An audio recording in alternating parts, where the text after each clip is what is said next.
right, welcome to part two, ladies and gentlemen. We got our special guest here, Daniel. He's in on the conversation. The first thing I want to ask Daniel and stuff like that. How do it feel? How do you think tomorrow's gonna feel on November the 4th, after the election and stuff? So after we pick a new president, or we keep the same president, do you think that life gonna change one bit? Nah. I mean, still gotta get up and go to work. So you saying you ain't gonna be a change tomorrow? Nobody not gonna do it tonight after 12 o'clock and stuff like that and say, hey, since Trump won the election, you need to go work on this plantation and pick some more cotton. Nah. You sure? Nah. I mean, to me, we already in change, though. It's not physical change, though. You know, but our minds are changing to the thing. You gotta mentally change. Mentally change. You know, to keep revolving around what they thought and give us in the world. And so, just basically nothing. So they basically giving you nothing, but basically what I keep on hearing and stuff like that, and I want to ask you a question, Larry. How do you feel if Joe Biden don't win tomorrow? Because right now, I want to start the point off if Joe Biden don't win. I won't feel no way because, I mean, for my life, I mean, I had more success since Trump been in office. I mean, I came up a hell of a lot since Trump been in office. And, I mean, it's the best way to explain it. I can explain it really. I mean, you know, I can't speak for nobody else, but I mean, I just know ain't none of these politicians for us though. But I mean, some might fit us in a better way, you know, than others. But I mean, all of them to blame. I mean, so it really is all a game. It's just all a game. So you said it took a coordinated effort to put us in this situation. And I want to do it. I do want to ask you guys a question.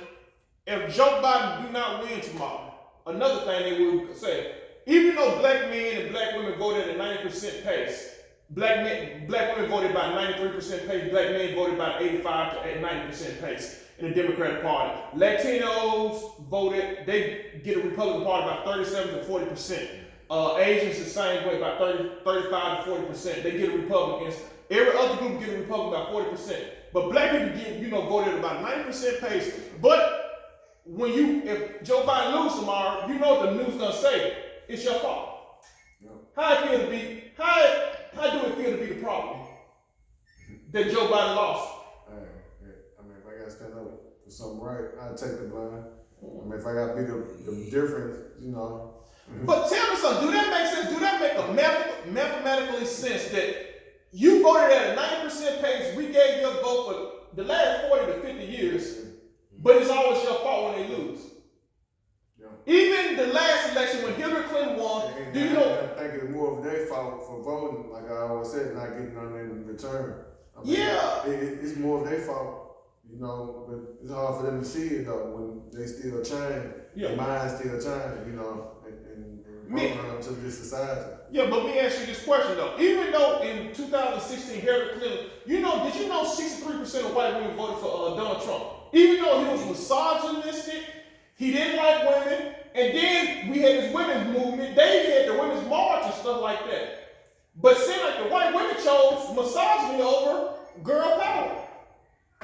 But they didn't bring up white women. 63% of white women voted for Trump. They brought up because 10% of black men voted for Trump. It's your fault. I want to ask another case. I want to ask you guys another question. Okay, if Trump loses tomorrow, if Trump and Joe Biden becomes our next president and stuff like that, do your life change? I mean, well, it's already changed. He already put a big effect on our lives. So, I mean, it's just going to continue. I mean, it's going to still be the same, but more, the same laws he passed years ago, it's more to come. Yeah, he did say law and order president. He said it's more to come. And it ain't nothing like I said, he waited till now to apologize. No, he waited actually 5 days ago. He just apologized 5 days ago. I'm saying. 5 days ago. He waited till now to apologize for making a bill out of years ago. He never tried to apologize no other time. But it wasn't only one bill. It was a 1986 usually bill. when they want to talk about it. Trump really drug it out of him. And the apology he gave when he was sincere. Like, No, he said other black people signed off on it too. So because other black people, so that makes it right. Because somebody that look like you signed off on something that destroyed you, do they make it right? So the mentality, I guess what I'm trying to ask though, do you feel much better that a black man put you in slavery than a white man, or you rather have a white man put you in slavery? Which one would you feel better at? Neither. Neither, man. Neither. So slavery is slavery, regardless of whoever do it and stuff like that, whoever passed it. And I do have a question and stuff like that. Have you ever worked with a racist before? Yeah, I Yeah. I worked with a racist when I was like probably like 14, 15. I worked at this restaurant, you know, in the town, my old neighborhood. And I worked with them, you know, and I really didn't understand it all then because. But how did it go though and stuff like that? You felt bad and stuff like that, or what? I mean, I ain't feel bad. I ain't feel no way really because I ain't racist and things, so I really ain't feel no way. It's just how they feel. And I mean, I working for them, so we doing business. I mean, basically. They didn't affect my life really by them being racist and they like me really. Like, yeah. How about you, Dan? Have you worked with race, or are you working with racists and stuff like that? I mean, yeah, I don't work with plenty of races. I mean, yeah. What are y'all? Me ask you guys. What do y'all call racist? Somebody that call you the N-word or something like that, or somebody the actions or their words? I mean, the action. The action. You know, the action gonna speak louder than the word. You know, the biggest race issue coming in is through politics. Yes, because they use actions instead of words. Yeah, they actually coming up with new bills, you know. That disenfranchise certain groups of people all the time. And what I'm trying to say and what I'm trying to emphasize on here is basically, we have to take, I'm a businessman. I do a lot of business and stuff like that. I work with people that don't like me. I work with people that like me and stuff like that. But at the same time, I work with racists and people that so-called not racist and stuff like that. I always take emotion out. If I can make money off somebody and stuff like that, that's my whole goal. Is basically finalizing this deal and stuff like that. I don't care about emotion. I don't care. We don't need to have dinner together. We don't need to go out. We don't need to go party. We don't need to go meet each other's families or something like that, or do anything else. At the end of the day, it's all about business transaction and stuff like that. And when the problem about, I see a lot of people when they talk about racism, they talk about individual type of racism. Somebody called them an N-word, they did feel this way. But at the end of the day, but you don't understand when you have situational racism or basically society type racism that comes about. Everything about this country is racist. They have racist laws on the books. They got racist laws on the book against any other group. They got racist laws on the book against you. It's a book called The Color Law by Daniel Rothstein. It breaks down all type of laws that the federal government used to disenfranchise black people that we couldn't even buy youth, get grants, buy homes, put us in they call it de-jure segregation and stuff like that. That basically perpetrated a system of racism that even though people may not actually call you the N-word, but it basically puts you in situations that it did racist stuff to you. Kind of like when they did, when Joe Biden did the 1986 crack cocaine, the 100-to-1 crack cocaine bill and stuff like that with Ronald Reagan, when he said Ronald Reagan wasn't hard enough on the drugs. It actually didn't say no racist thought, but you gotta understand the crack cocaine thing about it. You got more time for the recipe than the drug itself. Think about that. So basically so if I separate the baking soda from the cocaine only give me one. But if I put the recipe together and stuff, I get 100 times charge and stuff like that. But they already understood that black people use crack and white people use cocaine. So that was a racist type law and they know that. But then think about what's happening in like the 2012 when white people was on opium and overdosing on opium, what they did, they fixed state laws to benefit them. They took care of them. Yeah. They gave them benefits, gave them medical, because they said that people needed help. Yeah. But But because the color of the skin was white, they decided we're gonna help these people. But because the color of our skin was black, they decided they're gonna just lock us up. They call it law and order and stuff like that. So that's why I want to say how you feel. So if you think about it, tomorrow we're gonna be November 4th. We're gonna be voting. We're gonna probably have a new president and stuff like that. And so is any of these laws gonna change and get off the books because if Joe Biden wins? Nah, Even though he wrote the law. I doubt if he gonna change anything. He gonna change. If anything, he gonna probably add to it. But we do got a black woman. We got a black vice president, Kamala Harris. Though you know she just turned black and stuff like that. She been Indian. If you actually understood the Indian, most Indians put white on their resumes and stuff like that. Indian American and stuff like that. She been white. I mean, she been Indian for the last 40 or 50 years and stuff. Now she's black now. I just knew that I just heard that she was black. Like all these years, you know. Even though she went to Howard, you know, if you go to a black college, you know you become black. Even though white people go to Howard University too. So all the white people that went to Howard University black now. So if that mean I go to Yale, that mean I'm white. Huh? Or if I go to Christian, that mean I'm white. No. Basically how I set up now. Basically how I set up now. You know, it's crazy.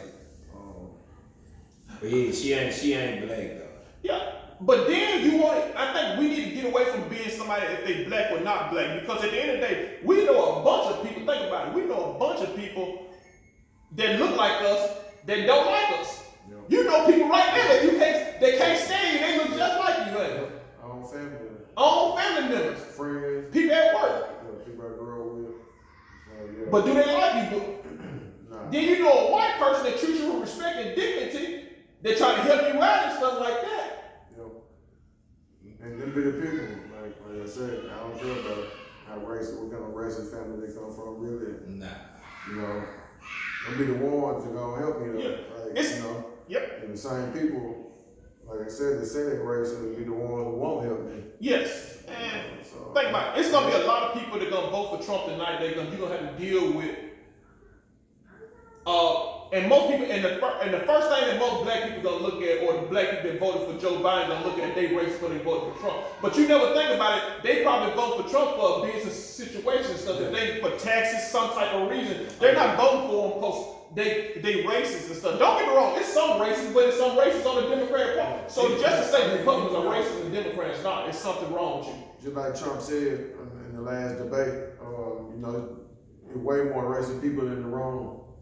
No, because the same racist people in this room here than me, you know. So. But he worked with them people because Trump used to be a Democrat. He said he the least racist in yeah. the room. Yeah. And a lot of people understand that, like, you know, took that like content, like, you know, like he just was joking. Really, he made it was a lot of sense what he was saying. Yeah. So and. We go to the point and stuff like that. I always said we have to take emotion out of everything we do and stuff. Anytime if you're in business and stuff like that, I always tell everybody when you vote, it's actually a business transaction. I'm gonna give you something, you give me something in return. What's happening with us for the last 50 to 60 years? This business transaction basically means I'm gonna give you something, and you don't and. If you're a nice person, you may give me something back. The problem is it never worked out in that family. Yeah. If you think about it. So what happens is that bond has broken. Hey, I'm like Smokey on Friday, you know, at the same time. I know you, man. Yeah. And we got it, and then cause somebody did something yesterday. It's kind of like, for instance, I don't care what you did yesterday to me and stuff like that. You gotta keep on doing the same thing over and over again. Because think about it. If you got a woman and you slap her side of the head and say, baby, I'm sorry. Okay. But then the next day you slap her again, baby, I'm sorry. And then you do it again, baby, I'm sorry. You slap her again, then baby, I'm sorry. When are you truly sorry? No, when you stop slapping her. Yeah. Think about it. So if the Democratic Party keep on telling us we're gonna do the wait tomorrow, wait next year, wait. That wait means never. That's what it means. It's been 50 years right now. Most people are still living. We got grandparents that are born in the 60s and 50s and stuff like that are still living and still waiting on that thing they were talking about, weight. You know. And until we understand this, like I'm not saying whoever voted, I voted and stuff. My brothers, they voted and stuff like that as well today and stuff. Like we're not telling people to vote, but when we do vote, we need to understand who's running for each office. To do our research and stuff, and stop listening to these politicians. I think everybody been getting texts on their phone and stuff like that saying, "Are you gonna vote for Joe Biden? Are you vote for this spam stuff?" I even blocked the numbers. I'm still getting it. Get it through Messenger on Facebook, and all of it. Yes. So we've been doing this stuff. We've been going on and stuff like that. Most people, just like I said, most people that ain't gonna understand why we're doing this, and they said why we're hard on the Democrats and Republicans. It's kind of like you have a child. You're gonna be hard on your child than you're gonna be on the neighbor's child, because your child should know better. They should know the rules of the household and stuff like that. I just had a get together in my home the other day and stuff like that. We had my kids and stuff like that. Let people come in their house and mess their house up and stuff like that. They made excuses. This person messed the room up. No, it's your fault. You allowed that person to come in your house and mess your house up. I'm from the old school. If somebody come in, nobody come in my house and mess anything up. You got to go toe to toe then. So I train my kids the same way. It's your responsibility and stuff like that. When something is yours and stuff like that, just like I feel, the Democratic Party is ours. And the problem is they've been stepping on us for the last 50 to 60 years and stuff like that. So people telling me I need to go keep on doing the same thing and hopefully I'm going to get a different result. So right now, think about it, Daniel, Larry. Tomorrow people are going to be relieved. So some of these same people that just got through voting and stuff like that, be happy that they voted, are the same people when Joe Biden get in office, they're going to be so happy that they're going to go back and allow Joe Biden to do all these bad bills. So in 4 years, when Joe Biden don't do nothing for you. Yeah, people always be for the moment. Yes. Yeah. People always live for the moment. So I ain't looking at the future, the next 4, 5 years from now, or the next 10. I learned in life from that. Live by the moment. And so that road I regret. So what is going to happen in the moment then? So when he do win and stuff like that, is anything, so that means when Joe Biden win, we're black people ain't gonna get killed on the street no more. Are we gonna hold them accountable? Are we gonna be able to admit, like we Trump did? No. These same rappers, you said yesterday, they doing a radio thing, interview about all these rappers coming and saying we just vote. Yeah. So basically, everybody keep on telling you just vote. I mean, because it wasn't Trump. I mean, it wasn't Obama did like that. Yeah.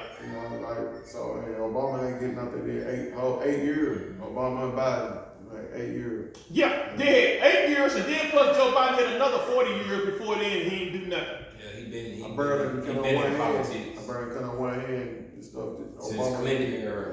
Most people gonna say he did Obamacare for like if you do have disease and stuff, you can get Medicaid. The problem is Obamacare doesn't work for me, and y'all don't understand. I'm in a different tax bracket, so if I'm paying almost $20,000 for healthcare. So if you think that's okay for me to pay $20,000 and stuff like that, $20,000 to $30,000 for healthcare and stuff like that, it's something wrong with you. So why do Obamacare benefit me? But then, so Obamacare basically benefit you gotta be dead broke or you gotta be rich and you can have your own private health care. But if you're in the middle class and work, make a certain amount of money, Obamacare don't benefit you. We may got a few people. It didn't benefit my dad, my mom. Yeah. Nah, he ain't do nothing. Benefit them. But that's what people gonna keep on telling me. Oh, if you got a disease and stuff like that. Yeah, but at the same time, I understand that. But we could have went further. The problem is we're selling for what they tell us they're going to give us and stuff, instead of saying, this is what you're going to give us. If you don't give us this, we're not going for you. We got to check out on man. Yes. Get out there waiting on it, man. Praying and hoping to God, waiting on it. We got to check what's out right now. Because we don't, we're going to be back in chains or something probably. Like, I don't know, but, we got to do something right now. Because just hoping and praying and getting it. Hey, let me ask Daniel this question. I want to ask Daniel this question. Hey, do you think marching and hoping and praying, just like Larry expanded on, do you think praying and marching and all this stuff and begging somebody, can you please give me this and stuff like that? Can I have some more, Master? Can I have some more? Do you think that actually works on from your point of view? No. Give me some examples when it actually worked through history. Did it ever work at your job that you begged your boss to do something for you and stuff like that? It ain't never worked. It never will. You got the man what you want. You really got the man. I'm gonna take it. What you want, man. So basically what you're saying, when you want to get promoted to a job, your job is not going to promote you because you're a hard worker. Most times they're actually going to keep the hard workers down and stuff like that. Yeah. I understand how business work. Most times they're going to keep you in that situation because Yes. Yeah, don't get me wrong. I ain't talking about sticking nobody up or nothing like that, taking what you want, but it's just, not accepting less. yes. You know. So, and basically, if you go through a thing about, if you're working at a job, you want a promotion and stuff like that. But so, how do you get your promotion? That means the only way you'll get promoted and stuff, you gotta be willing to leave. So that means if I want to make more money, I gotta put my applications and stuff out at other jobs, and then I'm gonna come back to this job that I want to stay at. But at the same time, they ain't giving me nothing. So I'm gonna say, hey, this job offered me this much money. Can you match it? And they said, no, I can't match it. Then you leave. Think about it. Most CEOs and big corporations, presidents and CEOs do not stay at the company more than 2 to 3 years. No. They keep on moving. But the problem is about people in poverty and stuff like they stay at a company for 20 to 15 years, 30, 40 years for life, and the company treat them like crap. They talk about it every day. Talk about it every day. Talk about, man, I hate this job. They replace you. Replace. They know their job more than their family. Yes. They spend more time at that job that don't like them, can't stand them, will replace them in a minute instead of when they had opportunity when they were younger to go somewhere else and make more money. Yeah. What I tell my young brothers is all the time, always be willing to move. Always be willing to take another better offer. Yeah. Better you stay at one place, you think about it. I started making, when I was working and stuff all the time, I was making okay, I was making like $10 an hour and stuff like that. I moved myself up to about $130,000, $150,000 a year because I kept on moving, kept on investing in different things and stuff like that. Kept on making sure that I go to the high, what I call it, I'm a headhunter. I go to the highest bidder. I don't respect no job. I don't plan on staying at no job long term and stuff because I never plan on retiring from one job. I respect you. And that's how you should look at a party. You should never plan on retiring in one party because this party been in, my grandmama voted for my grandfather. They said anytime somebody tell you that this people died for you, no, this people that died for you to stay in the same thing and getting abused. So stop using that freaking concept. Nah, you can't. How you feel, Larry, about that? I don't know how they do it. I can't stay on the job that long. 30 years, man. No, even if you was a president or somewhere, even think about it. And most people tell me, I have met people all the time in my life that told me I don't know how to be a leader and stuff like that. I don't know how to be a supervisor. I don't know how to do this, a manager or something like that. I always said, being a manager or being a supervisor is always doing what's right when you need to be right. It's not about doing for you. Basically, you got to be a servant to others.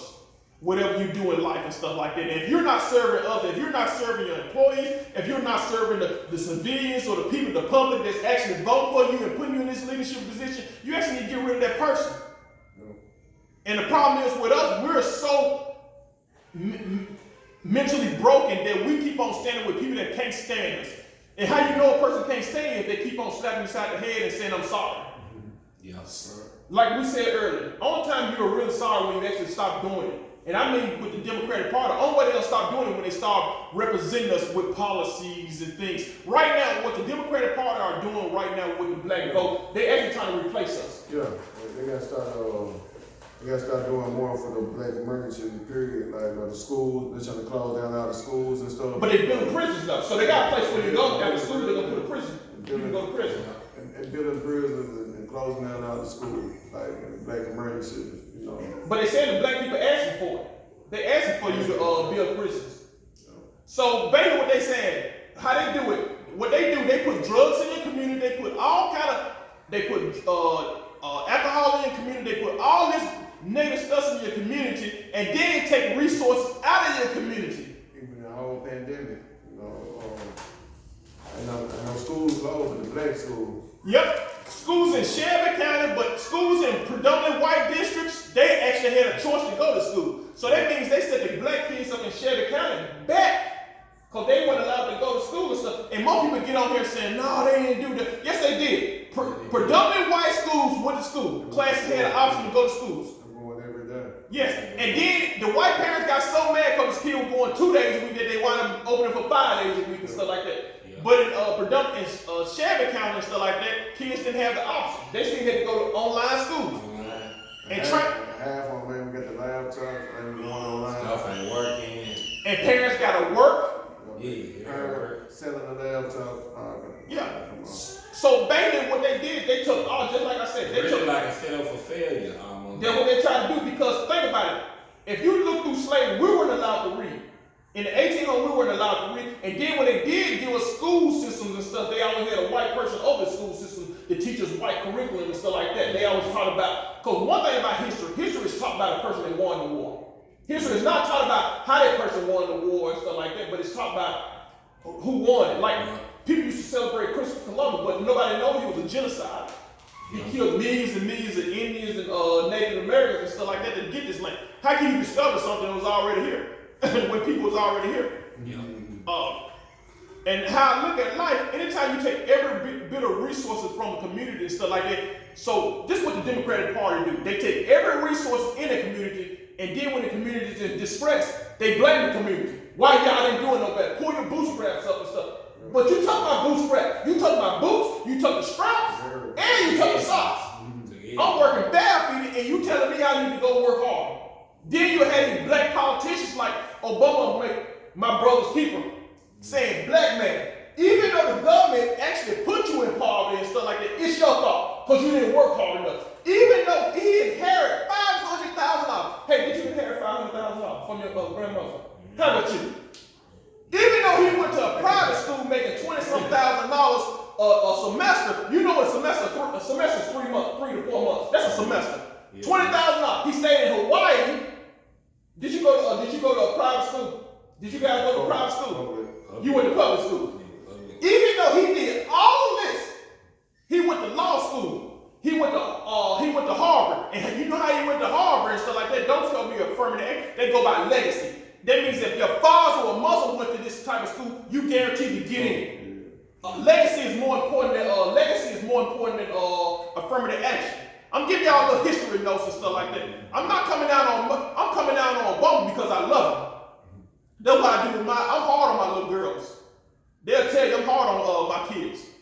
But at the same time, we gotta understand this history. If you keep on doing the same thing and hoping for different results, that means you're a complete fool. I'm just being honest with you. It's something wrong with you mentally. You actually need to go to counseling. We actually need black counselors in the black community and stuff like that. We need counseling because we keep on doing the same thing and hoping.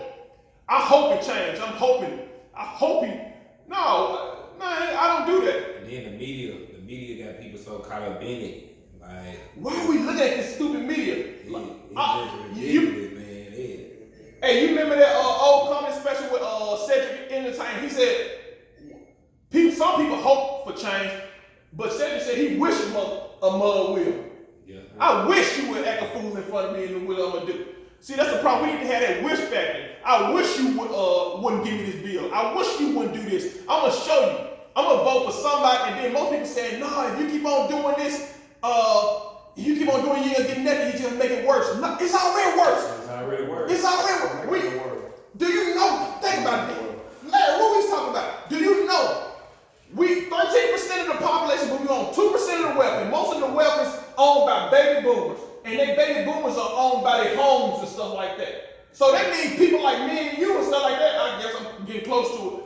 Don't own nothing and stuff. Don't own wealth and stuff. And I don't look for individuals like a LeBron James and Oprah. I'm looking for it as a group. That's what black people own. All LeBrons and Oprah Winfrey, that's all the wealth we own in America. 2% of the wealth.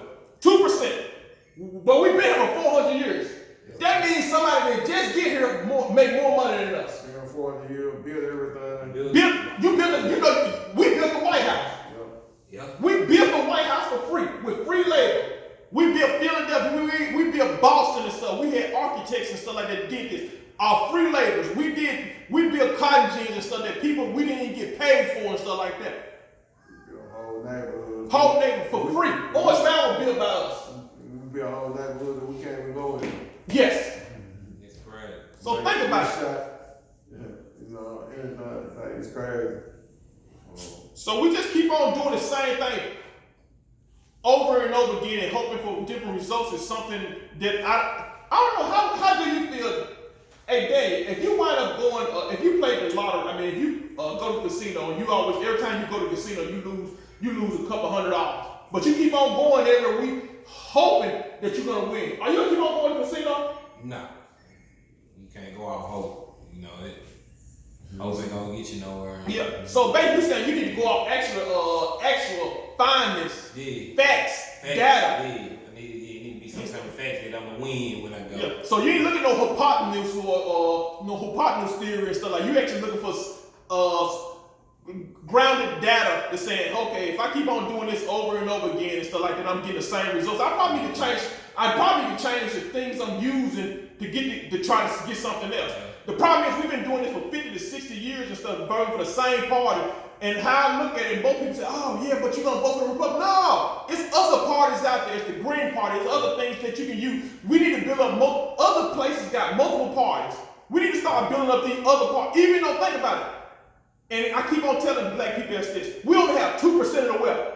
How much lower can you think you're gonna go? 1%?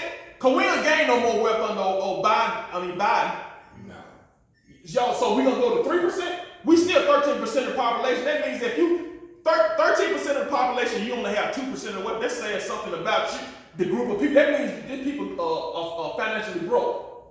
Yeah. That means if your rent is $1,000, your car note is $500, and all other bills add up to be $3,000 a month, but you only make $200 a week.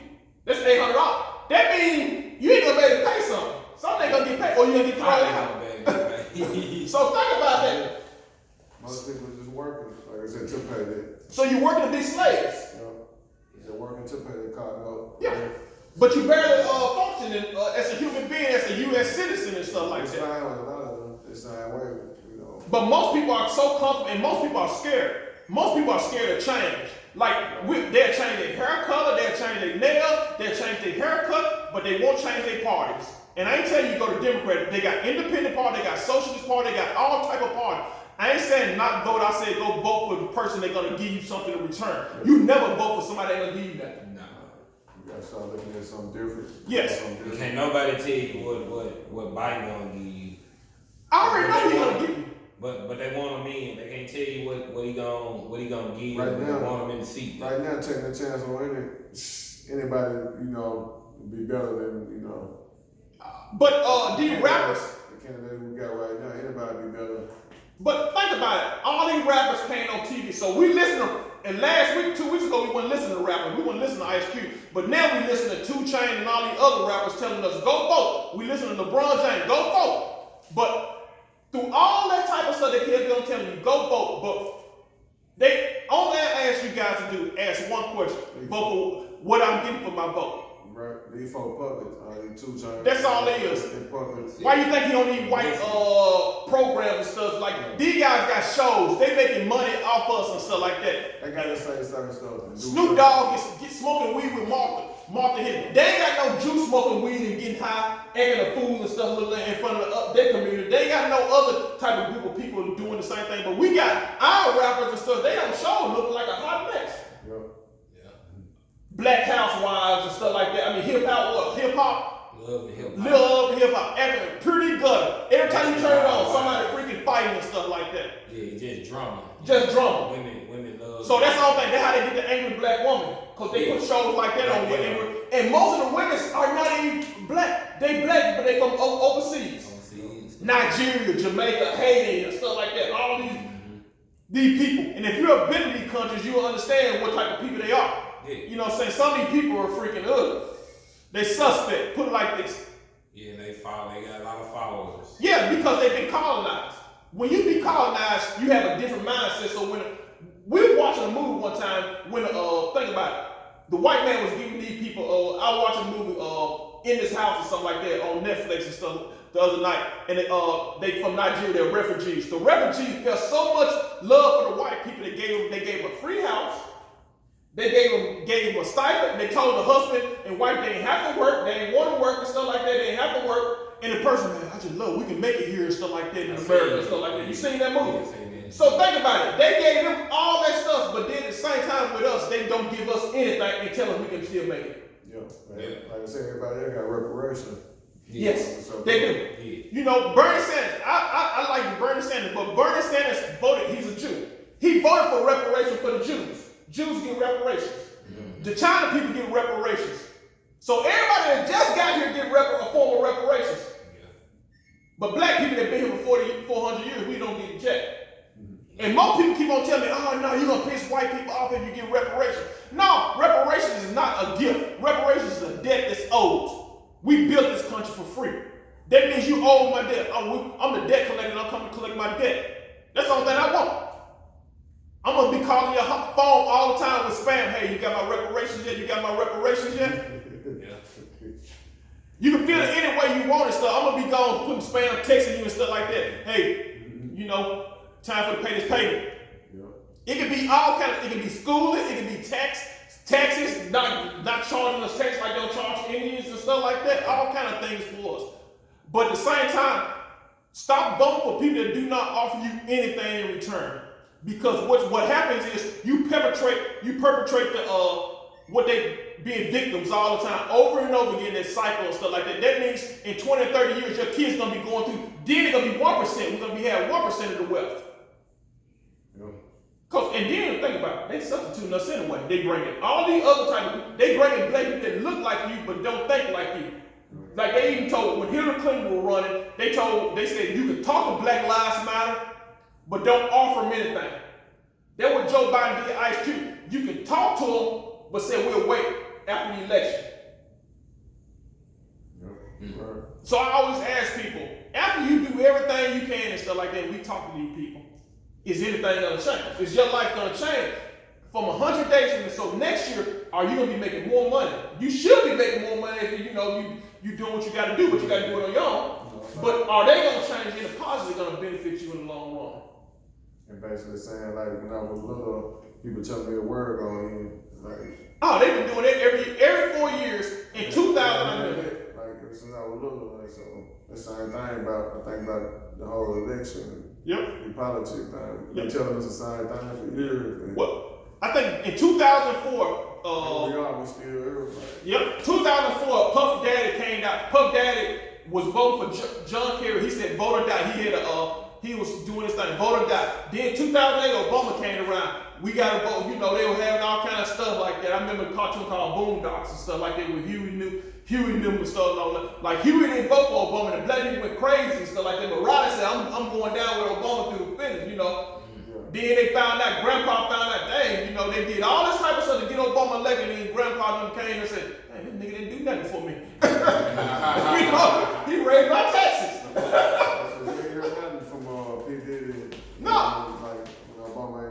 No, but you ain't gonna hear nothing from them because they all puppets.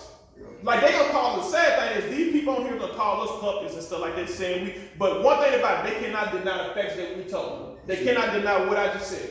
And you right, they puppet for our Brussels, and that's why a lot of these people I heard, like, you know, these celebrities got mind control on a lot of people. Yeah. And a lot of people follow a lot of these celebrities, so they're gonna rap. They're gonna, like, you know, what the celebrities say, they're gonna go their way. Yeah, like the media. But the media, what they call it, what's the name of they call it programming. Basically, when they say welcome back to this program and stuff like that, they program your mindset, and after a certain, think about it, when I was in advertisement, they always told us, like, if you see a commercial, if you see a photo of a coat so many times a day and stuff like that, you're gonna when you get home, you're gonna say, damn, I want a coat. Even though you can't stand coat. Yeah. But you can program so much that you're gonna think you want it, even though you don't want it. And that's what they do to us. Because that's why I tell everybody, we need to cut ourselves off that narcotics. Stop watching MSNBC, CNN,